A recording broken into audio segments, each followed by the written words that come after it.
9월 2일 월요일 아침 종합 뉴스입니다. 광주 광산구와 남구, 서구가 고분양가 관리 지역으로 지정된 이후에도 분양가 고공행진이 계속되고 있습니다. 남부지방의 기후가 아열대에 가깝게 변화하면서 내년부터는 땅끝 해남에서 바나나가 수확될 것으로 보입니다. 회고록을 통해 고 조비오 신부의 명예를 훼손한 혐의를 받고 있는 전두환 씨의 재판이 오늘 광주에서 속개됩니다. 이상 오늘의 주요 뉴스입니다.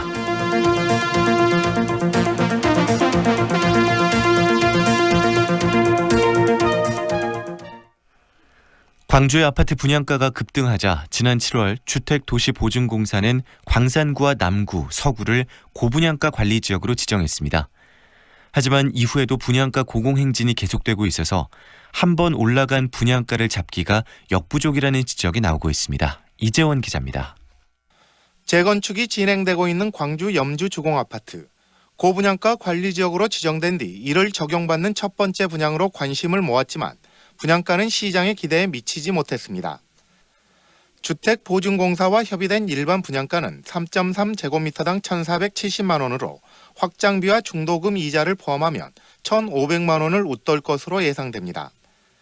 이는 지난달 광주 지역에서 분양됐던 아파트 평균 분양가 1,238만 원을 훌쩍 뛰어넘는 가격입니다.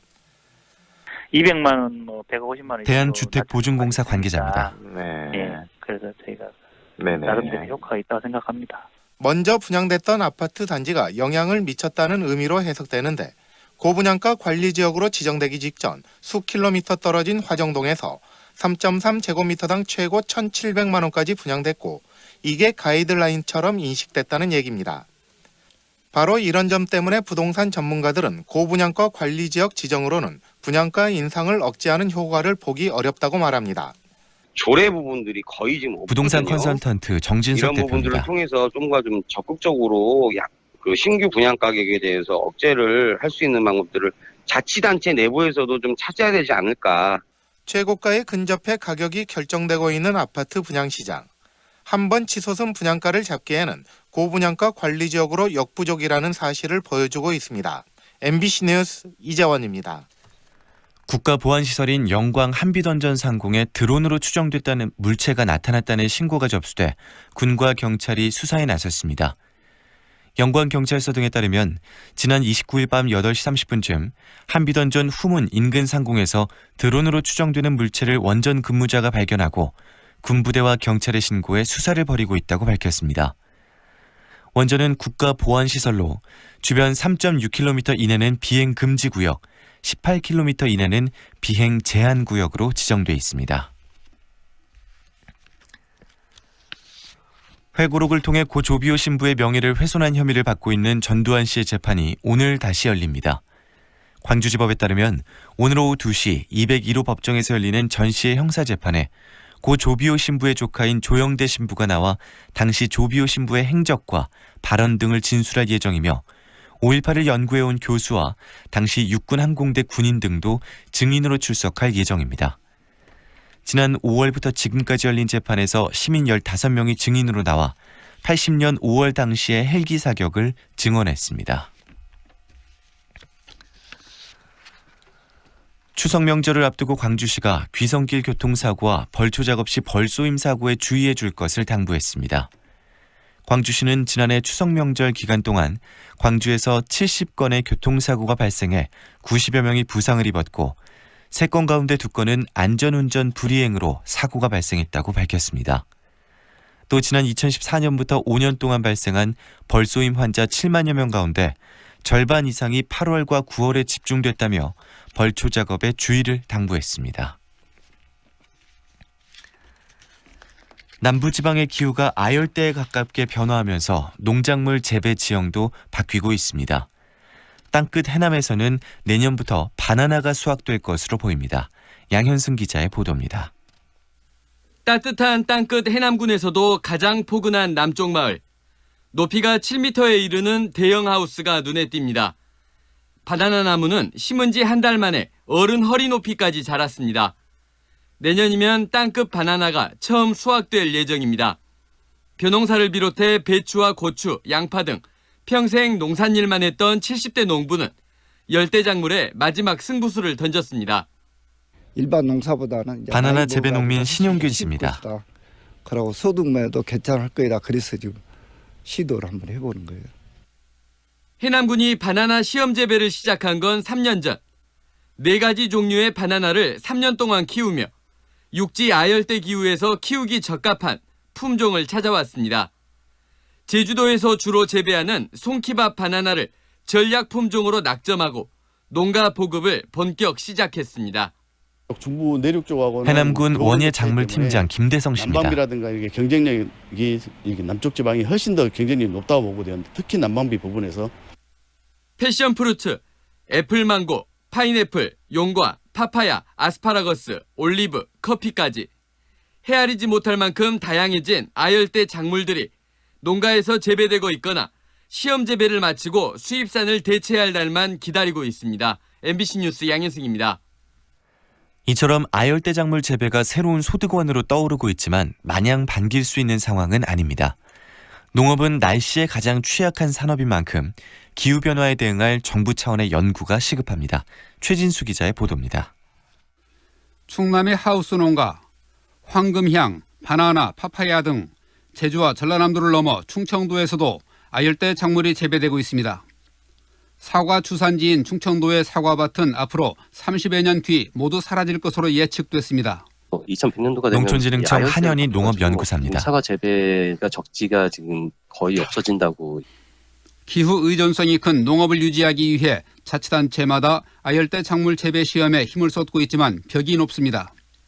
온난화의 여파로 작물별 재배 적지가 바뀌고 신종평해충과 농업재해 발생 가능성, 농작물 유전자 보존 등 챙겨야 할 문제는 한두 가지가 아닙니다. 이 때문에 기후변화에 맞서 농업정책과 연구, 기술 개발을 총괄적으로 수행할 농업연구단지 조성이 시급하다는 목소리가 높습니다.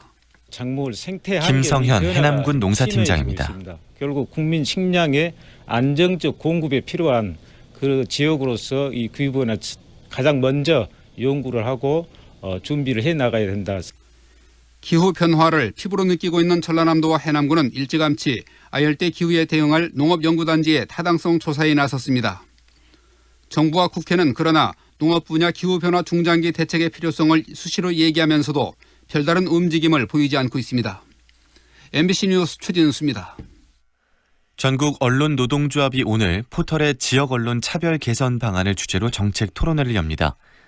언론노조는 네이버의 모바일 뉴스 서비스에 현재 지역 언론이 한 군데도 없다며 포털의 지역 배제 정책은 지역 분권 민주주의를 훼손하고 국민의 알 권리를 침해하는 것이라고 지적했습니다. 토론은 이런 문제점에 대한 해결 방안을 마련하기 위해 기획됐고 언론계와 학계 등 전문가들이 참석할 예정입니다. 광주 북구의회가 일반 음식점에서 춤을 출 수 있게 한 조례 개정을 다음 회기인 10월로 연기했습니다.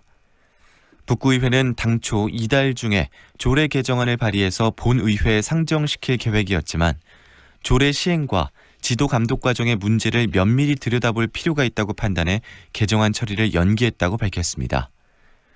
한편 광주 서구의회는 같은 조례의 폐지 여부를 다음 달 열리는 임시회에서 최종 결정할 예정입니다. 광주시가 청와대로부터 풍산개 암컷 한 마리를 분양받아 우치동물원에서 키우게 됐다고 밝혔습니다. 광주지방 현재 기온 22도입니다. 광주 MBC 아침 종합 뉴스를 마칩니다.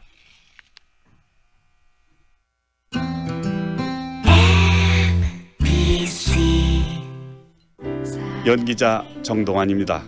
가끔 그 사람이 떠오를 때면 저도 모르게 하늘을 올려다봅니다. 누구나 그렇지요. 그리운 사람이 보고플 때면 을에 하늘을 올려다보게 되는 것. 사람이 곧 하늘이기 때문이죠. 사람을 하늘같이 섬깁니다. 스카이 장례식장. 호텔에 투자했어? 아니, 오피스텔. 오피스텔에 투자했어? 아니, 호텔. 호텔이야 오피스텔이야? 둘 다. 호텔과 오피스텔의 장점을 하나로 전세대 복층 설계 빛가람 혁신도시 듀플렉스 레지던스 호텔. 문의 061-3366-1111. 시공 성진종합건설. 지금 시각은 8시 10분입니다.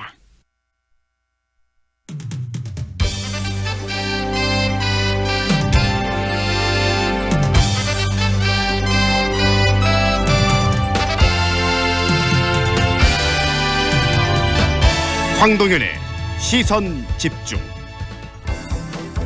황동현의 시선 집중 2부 시작합니다. 사회적 참사 특별조사위원회가 지난달 27일과 28일 양일간 가습기 살균제 참사 진상규명 청문회를 열었는데요. 가습기 살균제 피해 문제가 수면 위로 떠오르고 난 이후 8년 만의 일이었습니다. 책임 소재나 그런데 구체적인 배상, 보상에 대한 이야기들이 여기서 나오지 않으면서 기대에 미치지 못했다는 반응들도 함께 터져나오고 있습니다. 가습기 살균제 참사 전국 네트워크 김기태 공동위원장 연결해서 이번 청문회에서 나온 이야기들, 그리고 이 가습기 살균제 문제가 제대로 해결되기 위해서 우리 사회가 고민해야 될 부분들이 어떤 것인지 이야기 듣는 시간 준비했습니다.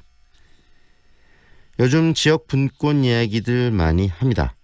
제대로 된, 그런데 지역 분권을 위해서 꼭 필요한 부분이 바로 지역 방송이 제대로 서는 일이 아닐까 싶습니다. 관련해서 지역방송 제작 지원 조례 제정에 대한 움직임도 나오고 있는데요. 지역 분권 시대 로컬 방송, 이 지역 방송의 역할과 조례의 제정의 필요성, 그리고 그 조례에 담을 내용은 어떤 것들을 하는지 이야기 듣는 시간도 준비했습니다. 광주광역시 의회 박미정 환경복지위원장과의 인터뷰 준비되어 있습니다. 지난해 우리나라 신생아 수가 32만 명대로 줄어들었다고 하는데요. 합계 출산율이 사상 최저인 0.98명, 다시 말해서 한 명도 채 안 된다는 이야기가 나오고 있습니다. 6년째 출산율 전국 1위를 기록하고 있는 곳이 해남군인데요. 이 해남군도 출산율이 2명이 채 안 된다고 합니다. 우리 사회의 이 초저출산 문제 대단히 심각한 양상인데요. 이런 현상은 고용과 생산, 또 소비 투자 등 경제 전반에 지속적으로 악영향을 미쳐서 대한민국의 미래 경제에 굉장히 부정적인 영향을 줄 수 있습니다. 관련 이야기도 들어보겠습니다. 한성대학교 경제학과 박선범 교수와의 인터뷰가 준비되어 있습니다. 황동현의 시선 집중 계속됩니다. 여기는 4차 산업혁명을 이끌어갈 에너지 신산업과 미래형 자동차 전장산업의 중심, 광주형 일자리로 함께 성장하고 든든한 지원과 혜택으로 기업 경쟁력을 높이는 혁신적인 클러스터. 모이면 더 큰 미래가 보입니다. 광주 국가혁신 클러스터. 100세 시대 4차 산업혁명, 새로운 미래가 시작되는 대학. 만 30세 이상이거나 특성화고 졸업 후 3년 이상 재직자는 수능 없이 서류 전형만으로 일학습 병행과 다양한 장학 혜택까지. 조선대학교 미래사회융합대학 2020학년도 수시 모집 9월 6일부터 10일까지 홈페이지에서 도전하세요. 태양광, 이제 에코전력을 주목하라. 태양광 양면형 모듈 출시. 앞뒤 양면 발전이 발전량을 올리고 완벽한 설계, 시공 AS는 설치 비용을 낮춘다. 태양광은 양면형 모듈. 30년 효율 보증. 독일 위넨사 보험증권 발행. 에코전력 1522-0832. 한우 위에 한우. 정남진 장흥 한우. 고소한 한우의 참맛이 살아있는 정남진 장흥 한우는 국내산 조사료를 먹고 자라 고기 맛의 쫄깃쫄깃함이 일품입니다. 역시 신선하고 육질이 좋은 정남진 장흥 한우. 상무와 수완이 가까운 프리미엄의 중심, 무진로 진아리체 리버뷰가 옵니다. 무등산 영산강 특급 조망, 원스톱 중심 생활을 누리는 명품 중대형 무진로 진아리체 리버뷰 062-223-0002 진화건설. 무궁화 신탁과 함께 동구를 대표할 새로움이 찾아옵니다. 문화전당역이 내 집 앞에, 충장로가 내 집 앞에. 사람이 붐빈다. 수요가 넘쳐난다. 매력 넘치는 오피스텔 문화전당역 오펠리움. 9월 오픈 예정. 062-942-0808. 좁은 국토를 효율적으로 활용하여 에너지 영토를 넓혀가는 기업이 있습니다. 탑솔라. 생명의 가치를 높이고 미래의 변화를 준비합니다. 하늘의 태양을 땅의 태양으로. 탑솔라. 오늘 남부와 제주도에는 가을 장맛비가 내리겠지만 중부지방은 구름만 끼겠습니다. 현재 제주와 전남 해안에 호우주의보가 발효돼 있는데요. 내일까지 광주와 전라남도는 30에서 80mm가, 남해안에 많은 곳은 120mm의 비가 오겠습니다. 수요일인 모레는 전국으로 비가 확대되겠는데요. 비는 휴일 오전까지 길게 이어지면서 늦더위의 기세는 누그러질 전망입니다. 다만 장기간의 호우로 산사태와 저지대 침수 등 호우 피해가 우려되고 있습니다. 특히 남부지방은 이미 많은 비로 지반이 약해져 있으니까요. 추가 피해 없도록 주변 시설물 점검 철저히 해주시기 바랍니다. 현재 광주의 기온은 20도, 습도는 98%입니다. 지금까지 좋은 아침, 좋은 일자리, 광주 전문 취업 어플 사랑방, 사랑방잡 협찬 날씨와 교통정보의 한아름이었습니다. 황동현의 시선집중과 함께하고 계시는 지금 시각 8시 16분 막 지나고 있습니다. 사회적 참사 특별조사위원회가 지난주에 이틀 동안 가습기 살균제 참사 진상규명 청문회를 열었습니다. 하지만 옆구리 찔러 절박기식의 사과만 있었을 뿐 재발 방지 또 피해자 구제를 위한 대책 논의는 되지 않았다는 이야기들이 나오고 있습니다. 현장에서 어떤 이야기들이 나왔고 그다음에 앞으로 이 문제를 과연 우리 사회가 어떻게 풀어가야 될지 이야기를 듣는 시간 준비했습니다. 가습기 살균제 참사 전국 네트워크 김기태 공동운영위원장 연결하겠습니다. 안녕하세요, 위원장님. 네, 안녕하십니까. 김기태입니다. 네, 8년 만에 청문회가 열렸는데 청문회 당일 이틀간 또 열린 것으로 알고 있습니다. 청문회에서 네, 나온 이야기들 그리고 분위기 먼저 전해주시겠습니까? 네, 일단은 오전에는 그 가해 기업들을 상대로 청문회를 했고요. 네. 그다음에 오후에는 이제 정부, 특히 이제 환경부나 질병관리본부나 국방부를 상대로 이제 청문회를 했습니다. 네. 그런데 청문회가 상당히 많이 아쉬웠고요.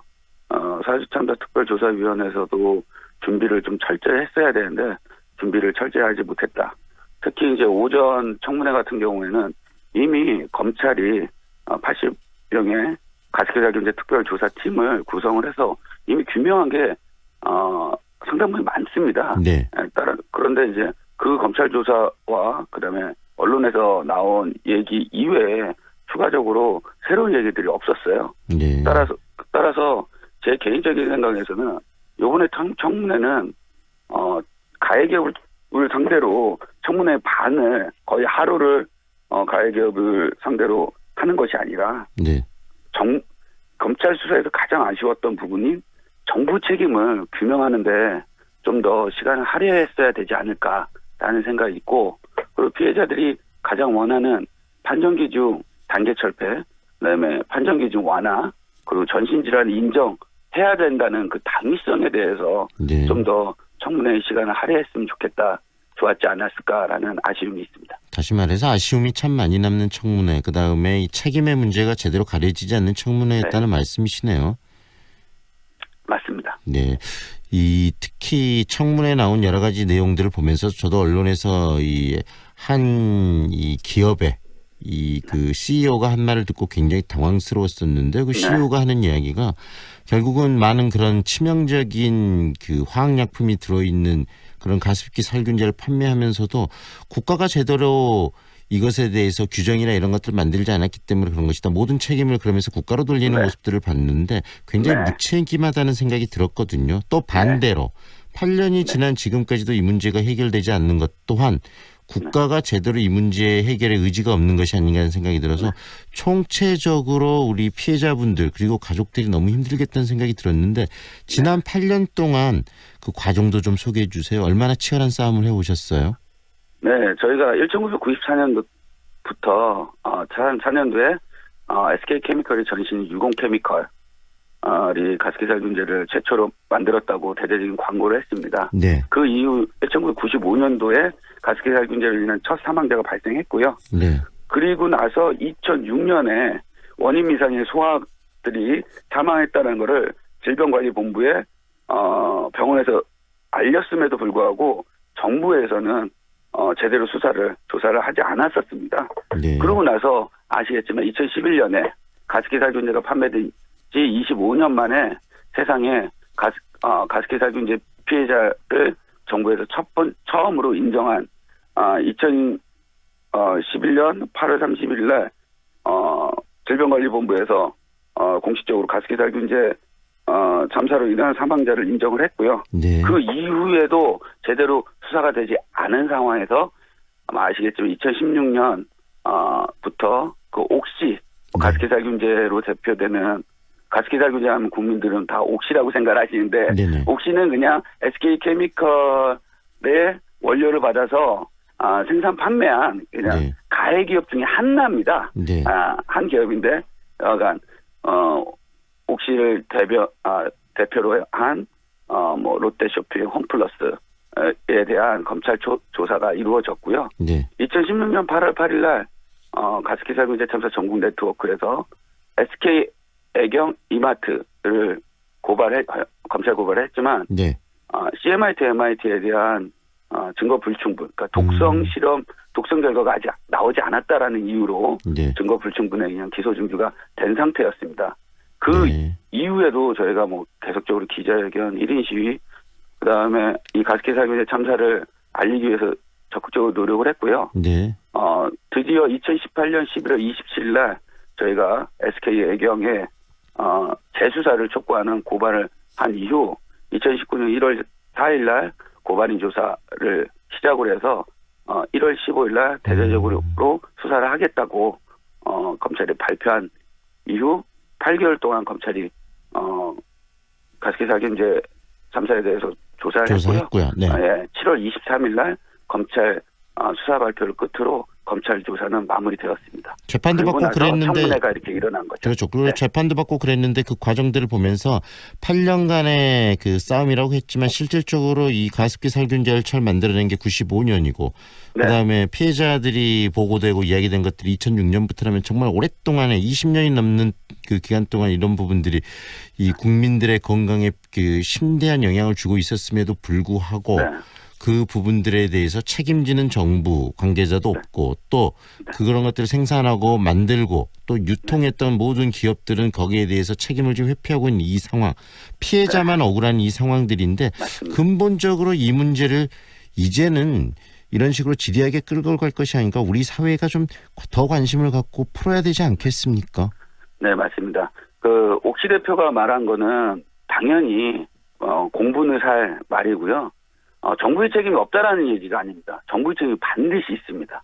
하지만 1차적인 책임은 당연히 그 제품의 안정성을 검사도 안 하고 출시한 그 가해 기업들이 당연히 1차적인 책임이 있고요. 그다음에 이 가습기살균 이 대규모 참사를 빨리 덮으려고만 했지, 빨리 조기에 그냥 덮으려고만 했던 정부의 책임, 이것도 무시 못할 거라고 생각합니다. 그래서 지금은 1차적으로 지금 검찰 수사가 지금 2번 있었거든요. 2016년에 검찰 수사가 있었고 2018년부터 지금까지 검찰 수사가 있었는데 이제 앞으로 검찰 조사는 더 기대할 것이 없다라고 저는 생각을 합니다. 그리고 뭐 피해자분들이나 특조위에서는 특별검사로 가야 된다라고 얘기를 했지만 특별검사로 가기에는 좀 난관들이 좀 많이 있습니다. 따라서 지금은 가해기업 지금은 이제 공판 준비팀을 검찰에서 구성해서 공판 유지에 힘을 쓸 거고요. 그다음에 한편 그렇게 공판 준비에 힘을 썼고 정부에서는 더 적극적으로 피해 구제에 대한 뭐 특별법을 개정한다든가 아니면 배보상을 좀 더 확대한다든가 그다음에 피해자를 좀 더 확대한다든가 그래서 그다음에 정부 입장에서는 지금 공판이 있는데 그 공판에 대한 지원을 좀 확대한다든가. 그러나 지금 형사적인 책임이거든요. 형벌적인 책임인데 앞으로 있을 피해자의 그 민사소송에 대해서도 정부가 적극적으로 소송을 지원한다든가 이런 구체적인 대안들이 반드시 나와야 됩니다. 들어보니까 정부가 굉장히 소극적으로 지금 대응을 하고 있지 않는가라는 생각이 드는데요. 피해 규모 20년이 넘게 이렇게 이런 화학물질들이 국민들의 생활 속에 들어서 국민들이 사용했던 이 상황 속에서 피해 규모 어마어마할 것 같은데 어느 정도 될 거라고, 그럼 현실적으로 집계된 부분은 어느 정도인지 좀 소개해 주시죠. 네, 2017년 환경부 용역을 받아가지고 피해를 집계를 했습니다. 그래서 뭐 정부의 통계는 항상 곱하기 2를 해야 된다고 보는데 여하간 정부의 통계는요. 가습기살균제를 사용한 인원만 350만에서 450만입니다. 그리고 그중에서 건강 피해자 수는 49만에서 56만입니다. 그중에서 중증 환자로 의 수는 4만 명입니다. 네. 그다음에 그 가습기 살균제를 사용한 전체 인원 중에 내가 가습기 살균제 피해자요라고 환경산업기술원에 신고한 수만 8월 23일 기준으로 6,509명입니다. 네. 그 6,509명 중에 사망자가 1,431명이라는 얘기입니다. 네. 따라서 그 공식적인 집계가 되지 않은 사망자 수는 저희들이 생각하기에는 수만에서 수십만인 것으로 추정되는 6.25 이후의 대참사입니다. 네. 근데 이것을 정부에서는 가급적 빨리 덮으려고 했고, 그리고 의지가 없었고, 네. 그리고 탐욕만 가득 찬, 이 자신들의 기업의 이익에 대한 탐욕만 가득 찬 가해 기업은 안정성 검사도 하지 않고, 정말 국민들을 상대로 해서 생체 실험을 한 결과가 나타났다라고 봐도 과언이 아닙니다. 따라서 가습기 살균제 참사는 정부의 무능과 무책임, 그다음에 가습기를 팔아서 이익만을 추구하려는 탐욕에 휩싸인 가해 기업이 결합한 정말 대참사라고 볼 수 있습니다. 네. 이 문제는 정말 정부가 지금 같은 모습이 아니라 적극적으로 해결을 하려는 그런 의지를 보이고요. 행동에 나서야 되지 않을까 싶습니다. 오늘 말씀은 여기까지 들을게요. 고맙습니다. 네, 감사합니다. 지금까지 가습기 살균제 참사 전국 네트워크 김기태 공동위원장과 함께했습니다.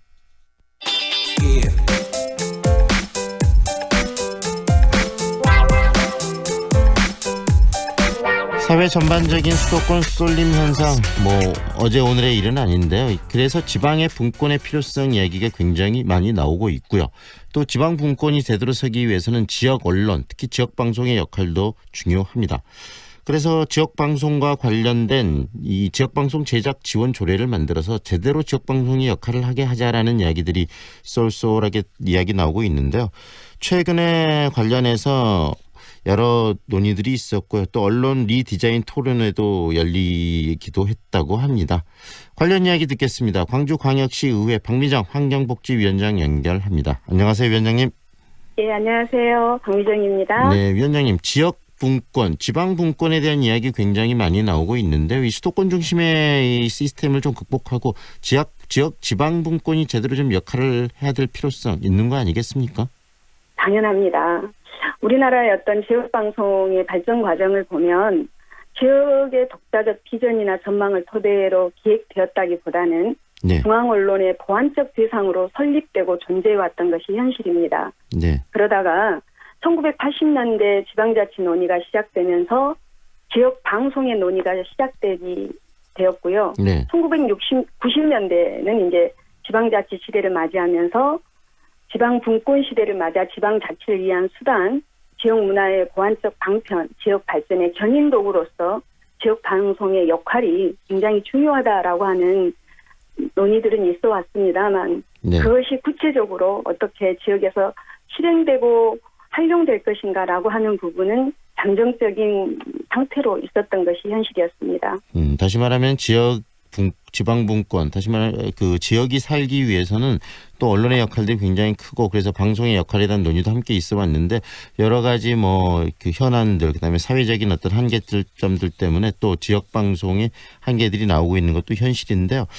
그래서 지금 이야기되고 있는 게 이 지역 분권과 지역 방송의 역할은 뗄래야 뗄 수 없다. 따라서 지방 방송, 지역 방송들이 역할을 좀 제대로 해야 된다는 목소리들도 끊임없이 지역의 여러 이 사회 계층 속에서 나오고 있는 거 아니겠습니까? 예, 맞습니다. 지역 방송이 지역 분권을 제대로 세우기 위해서 해야 될 역할은 무엇이라고 보십니까? 우리가 이제 지역 방송 그러면 지역의 어떤 정체성을 담아낼 수 있는 지역의 독자성과 독특성을 인정한 방송이어야 된다. 그리고 광주 지역 같은 경우는 가장 광주다운 지역의 문화, 역사, 그리고 지역 주민을 위한 공익적 가치를 지향할 수 있는 콘텐츠를 제작하고 이러한 고품질의 콘텐츠를 제작할 수 있는 어떤 인력들의 역량을 강화하는 등 이런 방향들이 좀 지역사회에서 토대로 구축되어야만이 네. 지역 자치와 지역 분권과 지역의 언론이 이렇게 맞춰서 공동체의 어떤 선한 영향력을 미칠 수 있다고 생각을 합니다. 네, 그런 측면 방금 우리 위원장님께서 말씀하신 그런 의도를 가지고 저를 비롯해서 저희들도 지역방송이기 때문에 여러 또 활동들도 하고 끊임없이 움직이고 있습니다만은 한계점도 있는 것 같아요. 서울 중심의 여러 가지 광고 시장이 또 있고 그다음에 또 환경들이 그 중앙 중심으로 돼 있기 때문에 지역에서 프로그램을 만들고 지역민들의 목소리를 담는다는 것도 또한 한계이기도 하고 또 광고 시장도 그런 부분들을 받쳐주고 있지 못한데 그런 한계들에 대해서는 또 우리 위원장님께서는 어떻게 인식을 하고 계십니까? 그렇습니다. 좀 전에 말씀드렸던 것처럼 우리의 어떤 지역 방송이 중앙 중심의 어떤 보완적 대상으로 설립되다 보니 국내 방송 시장의 어떤 매출액을 한번 비교를 해볼까요? 네. 2016년 기준에 매출 15조 9천억 원을 넘어서는 국내 방송은 연평균 6.5%가 성장을 했습니다. 하지만 지역 방송은 방송 시장의 점유율과 매출이 지속적으로 감소하고 있는 추세입니다. 그리고 인터넷이라든가 SNS 어떤 발달로 인하여 방송과 언론의 어떤 여러 다양한 종류들이 출현함으로 인해서 지역 방송의 고유의 어떤 목적과 활동들을 부합할 수 있는 내용들을 담고 성장하기에는 굉장히 많이 침체되어 있는 상황입니다. 네. 그렇기 때문에 정부에서도 이러한 것들을 극복해내기 위해서 지역방송 발전기금을 조성해서 네. 지역방송의 열악한 재정 부분을 보존하기 위해 지역방송 발전 지원 특별법 일부 개정 법률안이 올해 3월에 발의되었습니다만 네. 아직 입법화되어 있지 못하고 있는 상황입니다. 지역 분권을 제대로 만들어내기 위해서는 그런 지방방송에 관련한 법률들 정비도 굉장히 중요할 것 같고요. 그래서 또 광주시 차원에서 지역방송 제작 지원 조례를 지금 검토하고 계신다면서요. 네, 그렇습니다. 우리가 어떤 방송과 언론은 아름다운 말과 글로 공동체의 선한 영향력을 미치고 그 공동체의 가능성을 확장하는 일 아니겠습니까? 네. 그래서 이제 저희 의회에서도 네이버의 지역 언론 배제 등으로 인한 입지가 축소되고 있는 지역 미디어의 발전을 도모하기 위해서 조례 제정을 위한 토론회가 지난 8월 27일 날 광주광역시의회 광주 전남 언론학회 주최로 개최되었습니다. 네. 여기에서는 이제 지방 분권화 시대를 맞아 지역 방송의 재구성, 전략과 지방 정부의 역할, 지방 미디어 발전 조례라는 주제로 발제와 토론이 활발하게 이루어졌습니다. 네. 이날 토론회에서는요, 지역 미디어에 대한 무관심은 결국에는 지역 주민의 피해로 이어질 수밖에 없으며 지자체의 적극적인 지원과 함께 이를 감시할 장치도 전제되어야 한다라는 의견들이 나왔습니다. 네. 결국은 다양한 의견들, 조례 제정의 필요성에 대해서는 많이 공감을 하고 계셨나 보죠. 그 토론에 참석하신 분들이.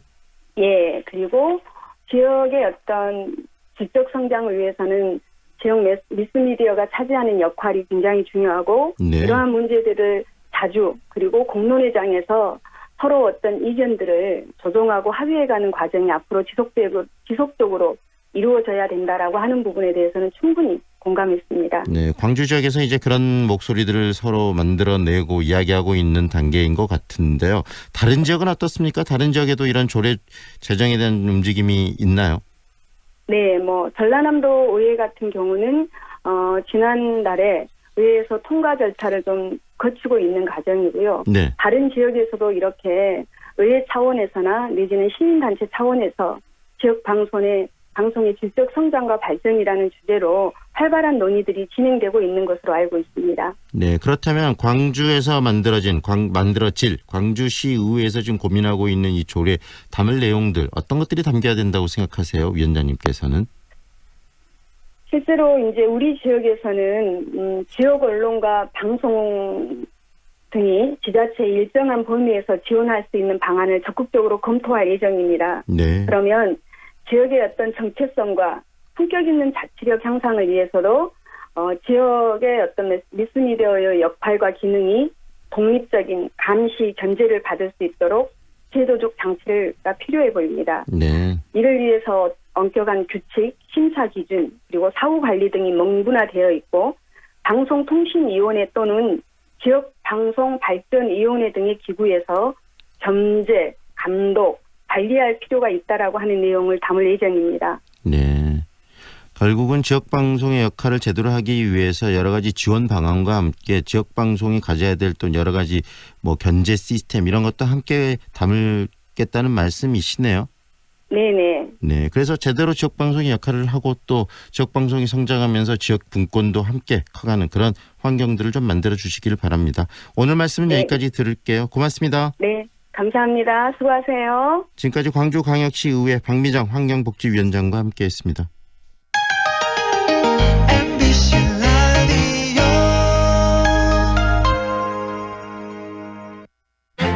우리의 꿈을 펼치는 곳, 우리의 취업과 창업을 성취하는 곳, 광주대학교. 더 나은 내일, 더 좋은 미래를 위한 내 꿈의 파트너, 광주대학교. 취업, 창업 중심 교육 명문대학. 광주에는 광주대학교가 있습니다. 경제적으로 어려운 이웃들이 스스로 새로운 삶을 열어갈 수 있도록 광주시 자회생상품 공동 브랜드 소소드림이 더 큰 희망을 드리겠습니다.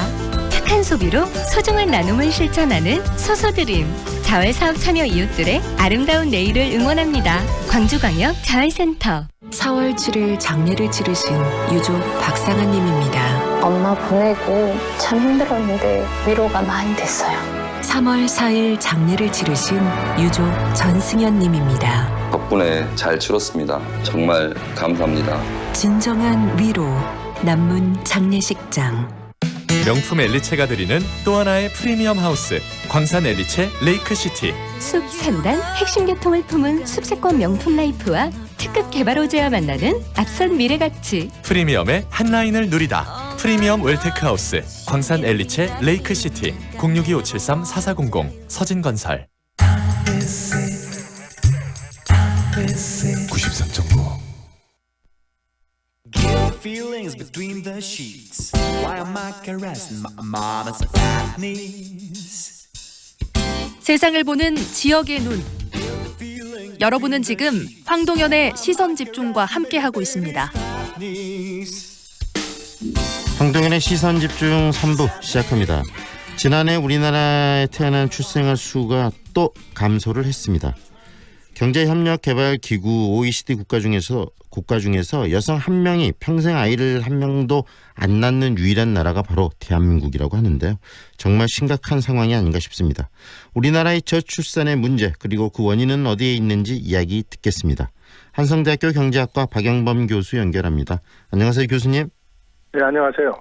네, 우리나라의 저출산 실태 정말 심각하네요. 어느 정도인지 구체적으로 다시 한번 이야기를 해주시겠습니까? 네, 통계청이 지난 8월 말에 발표한 자료에 따르면 올해 상반기 출생 아이가 15만 8,524명인데 통계 작성 이후로 가장 작았고 또 지난해 대비해서는 8% 정도 감소했습니다. 특히 월 출생하는 아이들 숫자가 30개월째 계속 역대 최저치를 경신하고 있고 또 올해 상반기에 신고된 결혼 건수가 12만 건 정도인데 통계치 작성 이후 또 역시 가장 적었습니다. 네, 국가에서 이 인구를 유지하기 위해서 필요한 합계 출산율 보통 이 부부가 2명이기 때문에 최소한 2명은 넘어야 된다. 그래서 한 2.1명 정도라고도 이야기를 하던데요. 지금 절반도 되지 않는 상황이라 이거 아니겠습니까? 네네 그렇습니다. 네. 저희 합계 출산이라면 여성 한 명이 가임 기간 통상 15세에서 49세 낳을 것을 기대되는 자녀 수 합의 합계 출산율인데 네. 보통 1.3명이면 저출산 국가라고 부르고 있는데 우리나라는 2002년부터 이미 저출산 국가에 진입을 했고요. 네. 말씀하신 대로 이제 작년에 처음으로 한 명이면 떨어졌는데 1970년에는 4.53명이었습니다. 네. OECD 기준으로 보면은 평균이 1.68명인데 우리나라가 제일 낮죠. 네, 그리고 이제 앞으로 어떻게 될 것인가 하면은 소위 보수적인 중위 축의 전망인데 거기에 따르면 올해는 0.94명, 내년에는 0.9명, 2021년에는 0.86명 계속 떨어지는 것으로 지금 통계청은 추정하고 있습니다. 네, 이렇게 저출산이 계속되는 우리나라에서 계속되는 가장 큰 이유, 근본적인 원인은 어디에 있다고 보십니까? 우선 뭐 현재 삶이 좀 빡빡하고 좀 미래에 대한 전망도 그렇게 밝아 보이지 않는 거 아닌가 합니다. 왜냐하면 세계적으로 보다 물론 온난화, 환경, 뭐 이중 분쟁 요새는 굉장히 분쟁 소지가 많은데 우리나라 같은 경우는 거기에다가 북핵 위험도 있고 또 이 집값도 굉장히 빠르게 상승하고 있고 일단 애를 낳으면은 이제 그 교육비 문제도 있고 그다음에 청년들이 일자리도 구하기 힘들고 또 비정규직 문제 이런 게 있는 데다가 또 이 결혼에 대한 생각이 지금 젊은 세대는 많이 변하고 있는 것 같아요. 사회 가치관이 달라지고 있는 거죠. 네. 특히 이제 정부가 상당히 한 10년 이상 고생을 했는데 네.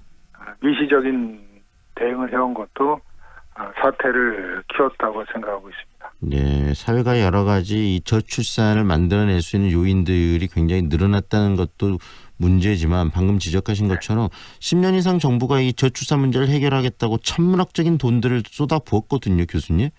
네네. 그럼에도 불구하고 단 한 번도 개선되지 않고 이렇게 끊임없이 이 출산율이 저하되고 있는 이유, 떨어지는 이유, 정부가 뭘 잘못하고 있을까? 미시적인 정책들이라는 이야기를 하셨는데 왜 이렇게 10년 동안 어떤 정책들에 문제가 있었다고 보세요? 우선 우리나라가 세계적으로 출산 억제 정책이 성공한 모범적인 나라입니다. 그래서 우리나라의 그 출산 억제 정책을 이제 배우고 있는데요. 네. 그 출산 억제 정책을 1995년까지 시행했습니다. 네. 인구 변화를 고려해서 정책 기조를 바꿔야 되는데 그 시점을 실기했다고 우선 제가 애가 셋인데요. 네. 막내가 1991년도에 태어났는데 셋째라 그래서 저희 집사람이 출산할 때 의료보험 혜택을 안 해주더라고요. 네. 그러니까 그만큼 이제 셋째를 낳지 말라는 그런 강력한 시그널이었죠. 그래서 2000년대 초반에 이제 우리나라가 초저출산국가에 진입한 후에 여러 가지 출산 제고책을 해왔는데 본격적으로 2006년 6월에 정부가 2011년까지 30조 원 이상의 예산을 투입해갖고 OECD 평균 수준이 1.6년까지 합계 출산율을 이제 제고하겠다 이렇게 말했는데 사실은 그 이후에 약 150조 원이 넘는 예산이 투입이 됐습니다. 그런데 출산율이 이제 이만큼 0% 정도가 떨어졌는데 우선 어떻게 보면 살기 좋은 사회가 만들어지면 출산율이 올라가지 않겠냐 이건 막연한 생각에서 근본적인 고민이나 이제 장기적인 정책 방향 없이 약간 백화점 좌파점식으로 정책을 나열했다는 것인데 예를 들면 어떤 이제 학자가 분석한 것에 바라면 2006년부터 2017년까지 정부가 저출산 대책에 126조 원을 투입을 했는데 거기서 직접적으로 저출산 해결과 관련된 정책은 50%도 못 미친 63조 원에 불과했다. 예를 들면 흡연 음주 예방 사업, 학력 폭력, 학교 폭력 예방 사업 이런 것도 다 저출산 예산에 포함시켜서 집행을 했고요. 네. 그러다 보니까 정부도 작년 12월에 지금까지 정책은 잘못했다. 그래서 정책 구조조정을 하였는데 이런 의미에서는 이제 앞으로 정책은 좀 정책의 효과성을 높일 수 있는 측면이 있지만 역시 이번 저출산 대책도 일단은 예산 확보가 단기적으로 불확실한 측면이 있고요. 또 기본적으로는 결혼해서 아기를 가진 가구의 지원에 집중되니까 그 아기를 갖지 않는 경우에 대한 대책이 미흡하다 이렇게 볼 수가 있습니다. 결국은 출산율을 이렇게 높이려면은 결혼을 할 수 있는 환경을 만들어줘야 되는데 아이를 출산한 이후에 대해서 또 집중하고 돈을 이렇게 지원해주다 보니까 이 출산율을 근본적으로 높이지 못하고 있다는 이야기도 해주셨고요. 또 하나가 애시당초 95년부터 지금 이 출산율을 늘리겠다는 정책이 있었는데 너무나 늦게 다시 말하면 미래 예측이 잘못됐다. 제대로 못했다는 부분도 또 지적을 해 주셨고 그다음에 여러 가지 미시적으로 돈을 투자하고 있지만 거대하게 출산율을 높이겠다는 그런 어떤 이 근본적인 정책, 뿌리를 이끌어가는 플랜이 없었다는 말씀 아니겠습니까? 예, 맞습니다. 바로 그런 부분을 개선해서 정부가 지금 문재인 정부가 이 출산율을 높이기 위해서 새로운 환경을 만들어내고 정책을 만들어낼 것 같은데 그렇게 하기 위해서 꼭 문재인 정부가 염두에 둬야 될 그 부분이 어떤 거라고 생각하시는지 마지막으로 한 말씀 해주시겠어요, 예, 교수님? 그게 뭐냐면 이제 통계정서에 의하면 우리나라 여성 중에서 결혼에 긍정적인 여성이 1998년에 67.9%인데 지금은 20% 가까이 떨어져서 43.5%에 불과합니다. 또 결혼해도 좋다, 결혼하지 않다, 뭐 그런 건 50%가 넘고요. 그렇게 하기 위해서는 결국은 조금 약간 이제 진보적인 생각일 수도 있는데 기혼이나 결혼, 우리나라 이제 결혼 비혼 그러는데 저 중간적인 상태, 결국 혼인 신고를 하지 않았지만 저희 동거 상태에 있는 영어로는 코헤비턴트라 그러는데 그런 사람들에 대한 기혼자와 똑같은 대우 같은 것을 해주는 것도 한번 고려를 해봐야 될 것 같고요. 사실 문제는 재혼인데 지금 프랑스라든가 스웨덴 같은 나라는 이제 출산율 제고에 성공한 나라로 대표적인 나라로 일컬어지는데 이들 나라가 이제 GNP 대비 공공 지출 비중이 3% 정도입니다.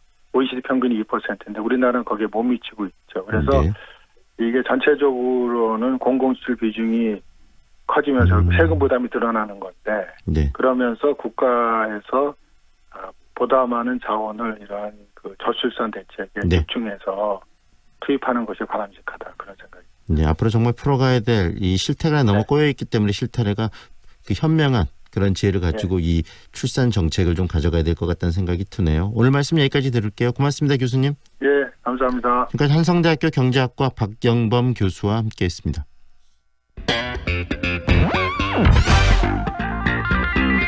다양한 남도의 소식을 만나보는 시간이죠. 오늘은 전남 동북권 소식 정리하겠습니다. 남도일보 윤종채 국장 연결합니다.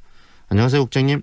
예, 안녕하십니까. 네, 여수시 거주 불법 체류 40대 태국 여성이 최근에 에이즈 양성 확진 판정을 받았다고 그 이야기가 나오는데요. 그런데 행적조사에 여수시와 광양시가 또 소극적인 자세를 취하고 있다는데 어떤 이야기인가 정리부터 해주시겠습니까? 예, 여수시와 광양시 등에 따르면 지난 2016년 한국에 들어와서 광양 한 마사지 업소에서 5개월 정도 일했던 여수시에서 불법 체류 중인 태국 여성 41살 A씨가 최근 폐렴 증상으로 광주의 조선대학교 병원에 입원해서 에이즈 양성 확진 판정을 받았습니다.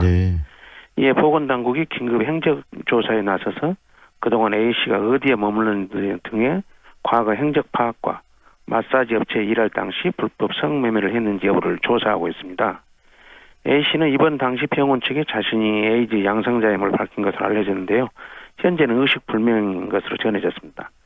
여수시 관계자는 환자가 현재 의식불명 상태에서 행적 파악이 어렵다면서 환자의 동료들로부터 광양은 마사지 업소에서 일했다고 전해 들었고 업주 등을 상대로 과거 행적을 조사할 계획이라고 밝혔습니다.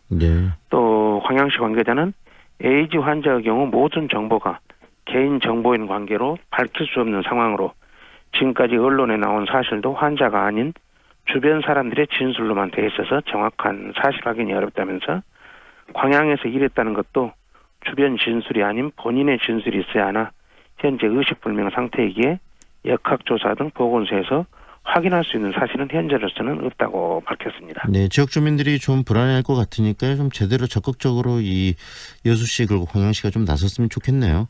예. 네, 그리고요 여수해양경찰이 이순신 마리나 특혜옥과 관련해서 여수시 간부 공무원과의 또 그 공무원들의 혐의의 수사력을 모으고 있다는 이야기가 들어와 있네요. 예, 그러니까 지난달 30일 여수시 해양항만 내적과장을 압수수색했습니다. 지난 9일 여수 웅천지구 이순신 마리나 유한회사 사무실을 압수수색한 뒤에서 두 번째인데요. 해경은 여수시 간부 공무원과의 유착관계 혐의점을 찾아내는 데 수사력을 집중하고 있습니다.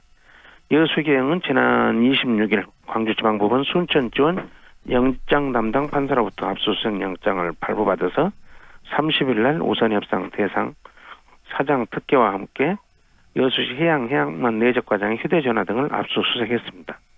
이순신 마리나 우선협상 대상자 업체 선정을 둘러싼 특혜 의혹이 수사로 본격화되면서 해경은 해당 업체와 여수시 간부 공무원 간의 유착관계 여부를 지금 확인하는데 할 것을 정조준하고 있습니다. 네, 그리고 시민분쟁조정위원회를 구성해서 여수 수산물 특화시장 또 분쟁 중재에 나섰던 여수 씨, 더 이상 분쟁에 관여할 수 없다는 입장을 밝혔는데 그 이유는 어떤 겁니까?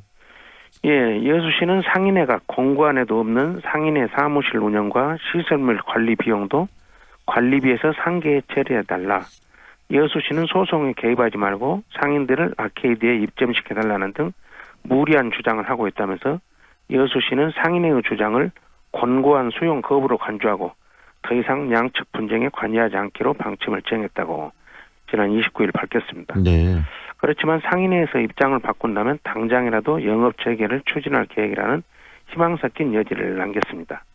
여수시 관계자는 상인회의 권고안 거부로 상인들의 상가 입점이 어렵게 된 점을 매우 안타깝게 생각한다면서 상인회의 전향적인 입장 변화를 다시 한번 촉구한다고 말했습니다. 네, 이 여수 수산물 특화시장 분쟁 언제부터 어떤 이유로 시작된 겁니까? 예, 여수 수산물 특화시장은 지난 2010년도에 여수시 남산동에 문을 열었는데요. 네. 수산물 특화시장을 관리하던 주식회사는 상인회와 지난 2013년부터 공과금과 관리비 문제로 갈등을 이어오고 있습니다. 네. 그래서 권오봉 여수시장은 이러한 문제를 조속히 해결하기 위해서 수차례 양측 당사자를 만나서 조정을 시도했습니다. 지난 3월에는 시민단체 관계자, 교수, 언론인 등으로 구성된 여수 수산물 특화시장 분쟁조정 시민위원회가 출범해서 그동안 총 9차례 회의를 거쳐서 지난 6월 24일 권고안을 마련해서 주식회사와 상인회에 전달을 했습니다. 권고안에는 선별적 적대조치 중지, 상인회의 관리비 및 공과금 원금 우선 지급, 법원 판결에 따라 해수 요금이 확정되지 않을 경우 인근 시장 평균 요금 적용 등이 담겼습니다. 주식회사와 상인회는 권고안 수용 의사를 밝혔고 여수시는 지난 7월 중순부터 40여일 동안 양측으로부터 관리비와 공과금 부과 납부 자료를 제출받아 정리를 했습니다. 하지만 상인회는 주식회사 측 자료가 2015년 법원 제출 자료와 맞지 않다면서 관리비와 공과금 납부를 거부했습니다. 이에 여수시는 상인회 위원회 권고한 대로 관리비와 공과금 원금을 우선 납부하고 영업을 재개할 것을 권유했습니다. 또 현재 진행 중인 소송 결과에 따라서 양측의 채권 채무 관계를 정리하면 된다고 설득을 했습니다.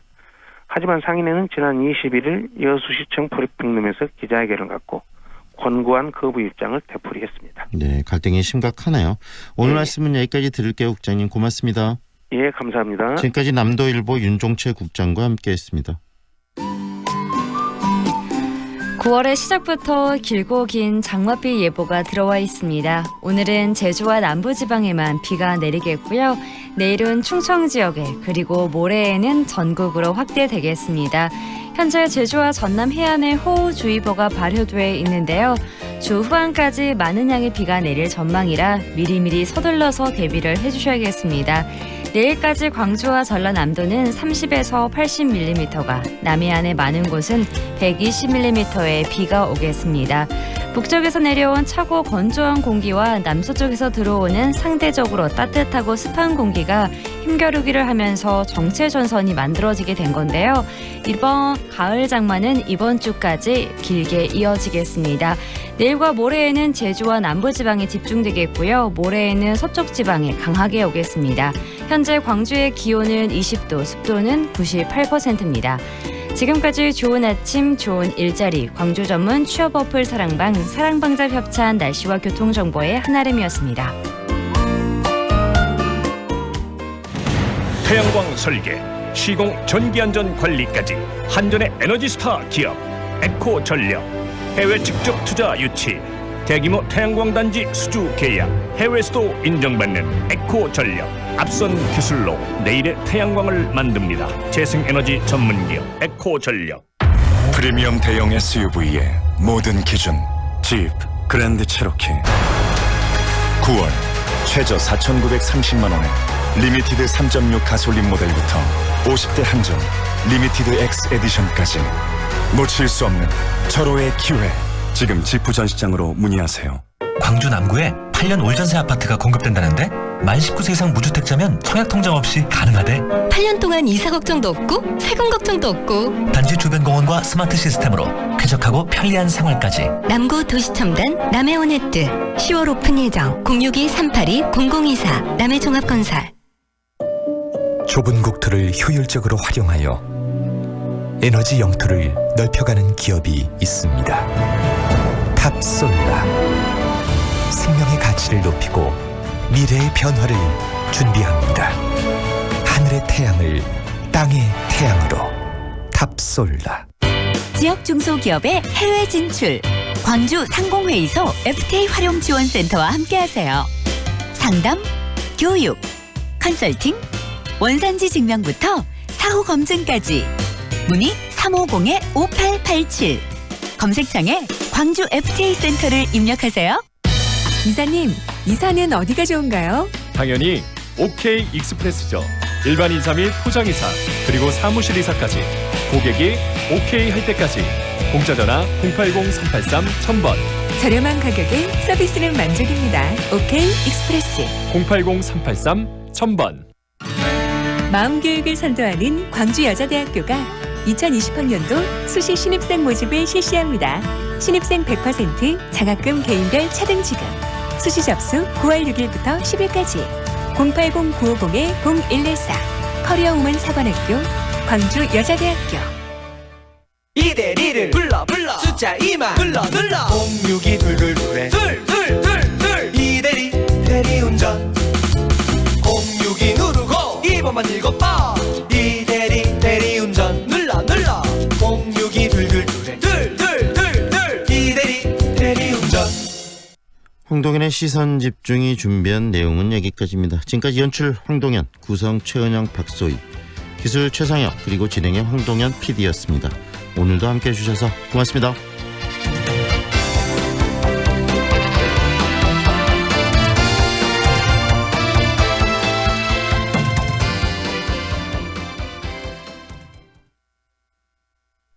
지금 시각은 8시 57분입니다. 호텔에 투자했어? 아니, 오피스텔. 오피스텔에 투자했어? 아니, 호텔. 호텔이야 오피스텔이야? 둘 다. 호텔과 오피스텔의 장점을 하나로 전세대 북층 설계, 빛가람 혁신 도시 듀플렉스 레지던스 호텔. 문의 061-3366-1111. 시공 성진종합건설. 커졌습니다. 넓어졌습니다. 하순축협 하나로마트 9월 3일 개장. 확 커진 만큼 품질은 높이고 가격은 낮추고. 기쁨 2배. 11월 30일까지 추첨을 통해 총 500분께 푸짐한 경품을 마구마구 드립니다.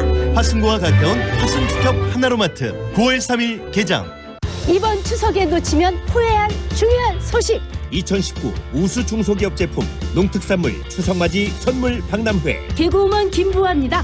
8월 30일부터 9월 3일까지 김대중 컨벤션 센터에서 우수 중소기업의 상품을 전시 판매하고 광주 전남 지역별 특산품이 함께합니다.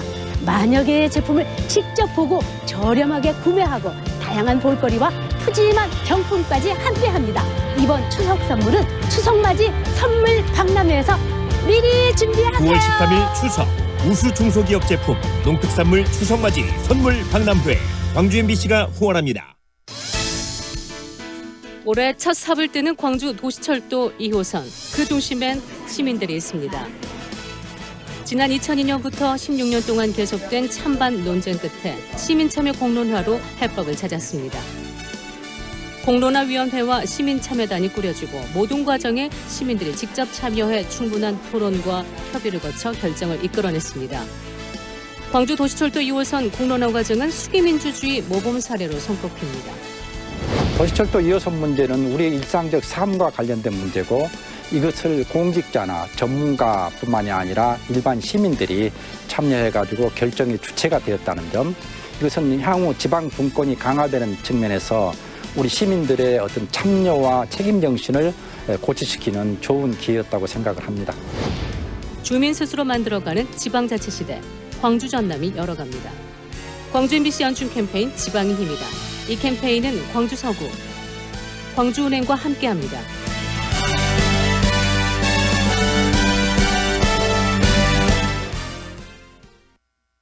AM 819kHz 표준 FM 93.9MHz 광주 MBC 라디오입니다.